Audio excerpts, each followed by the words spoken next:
A home computer is generally based on, or how you would choose one is based on what you do with it. There's a lot of technology questions you have to ask, what do you do with it first before I can give you an adequate answer. So I'm just going to go over a couple of them. There's the low-end ones that Dell, HP sell out of the box. They're generally good for grandma, grandpa that likes to play solitaire and things like that. Look at pictures, not really do too terribly much 3D graphics wise or audio wise. They just kind of want to be able to hear sound.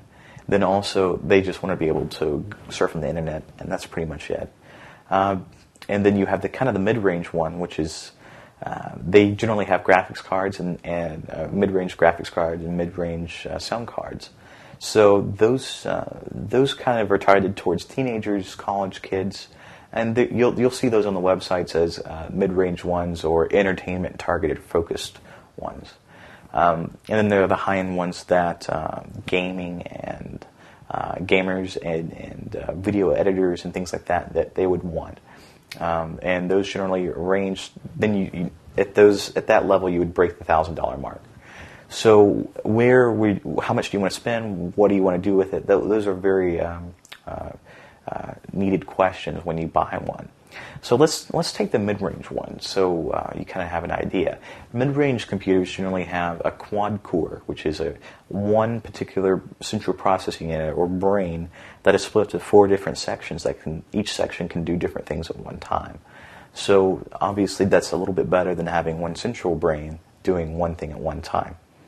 So there's that, and then also they generally have 3 to 4 gigabytes of memory.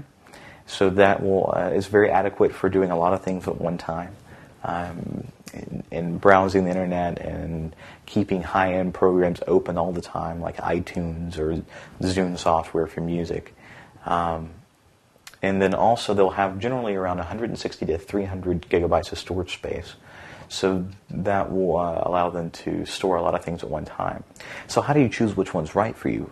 Well, very simply, if you are a low-end user, you don't think you'll be using the computer that much, with the exception of the internet and pictures and things like that, maybe doing taxes, something that's not so engaging on a computer or taxing on a computer. So you'll probably want to go around the low-end models and get a monitor that suits you, so 17-inch, 19-inch, something like that. And those generally range from 500 to, say, maybe 700. And then the 700 to 1,000 would be the mid-range people. That would be the college kids. That would be the kind of mediocre kind of gamer. That's somebody that's not a hardcore gamer.